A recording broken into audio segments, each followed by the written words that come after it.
Hey guys, this is Matt for Creative, and today we're talking about my camera to use as a casual camera for 2024. I live in New York City, so that's going to be a little bit on why I'm choosing this camera, and I'll tell you a little about what I do, and yeah, exactly why this, the iPhone 15 Pro Max, is the main camera that I use at this point.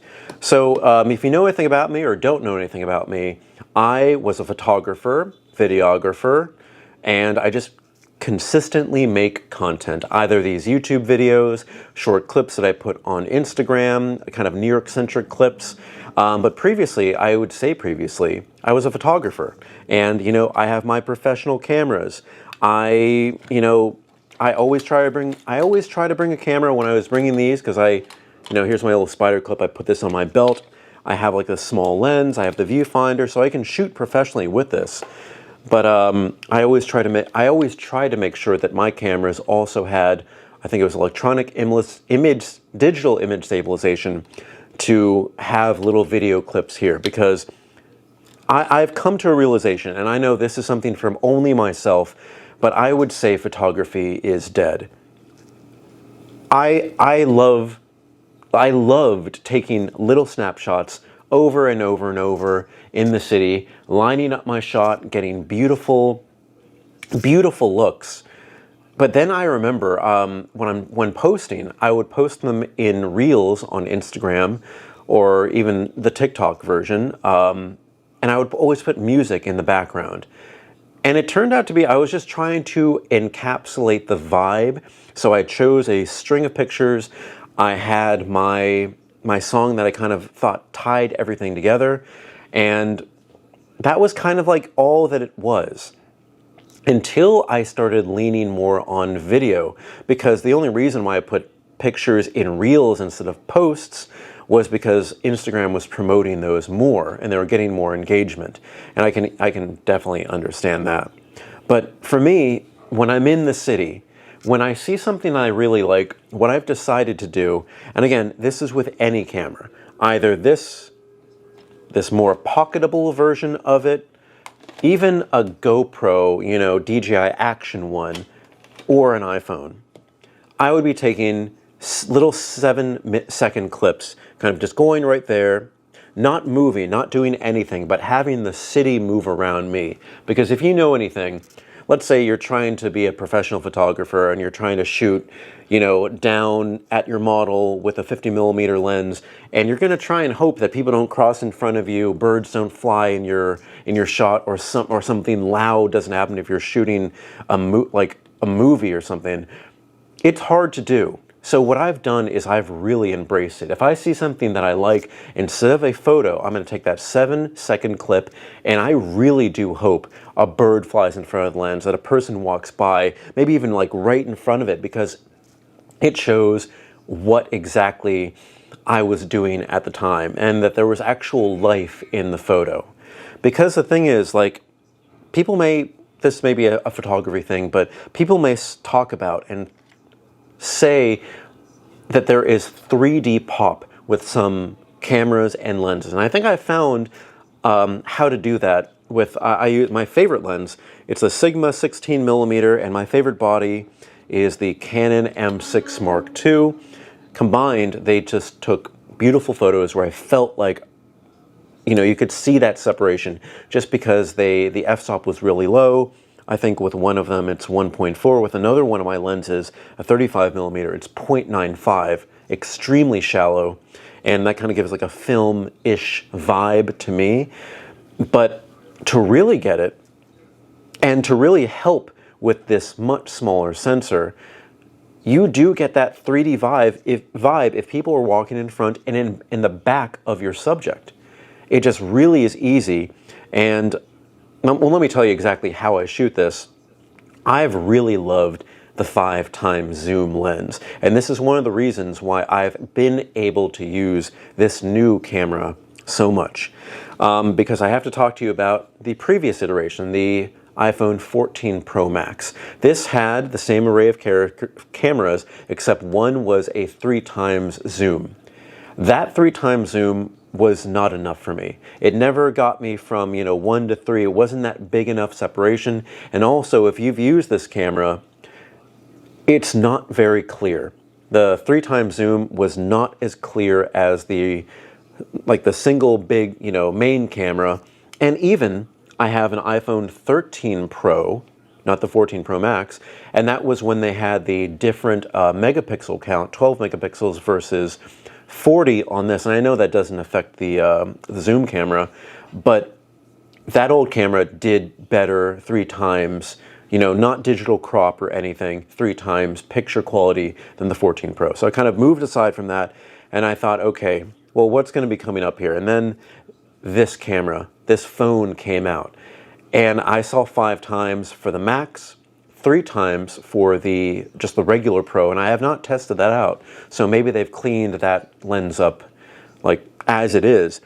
But I've started going to more concerts, more sports events, and just I've been walking around the city. And while I used to love having an ultra wide angle lens to kind of encapture everything, with these tighter lenses, what is this one? Is it a 92 millimeter now?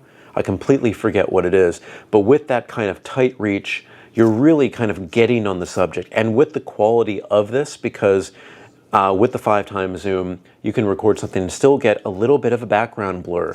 And things in the foreground are going to be a little bit blurred out too. So you do get that little separation, and then also making it into a video that really gives you that separation and that kind of slice of life, but really more of a feel into it.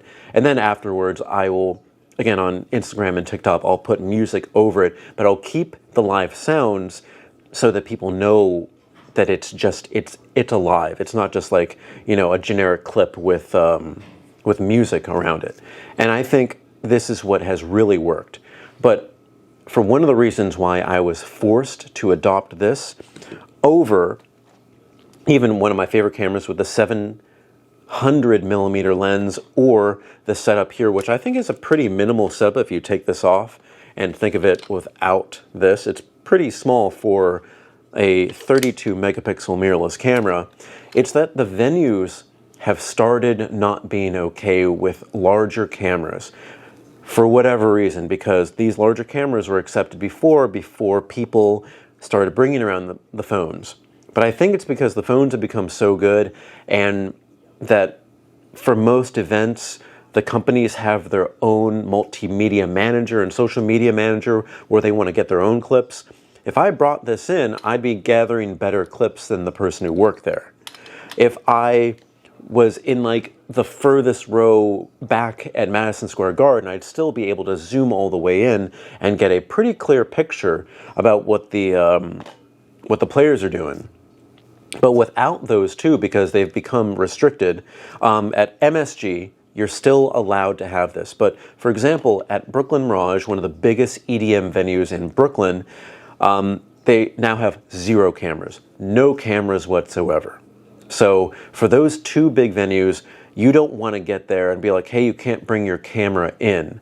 Because at MSG, if you have this camera, they will not let you in. They won't code check it. They will just not let you in. And I'm thankful to live not too far away, where I was just able to put this back in my apartment and then go back.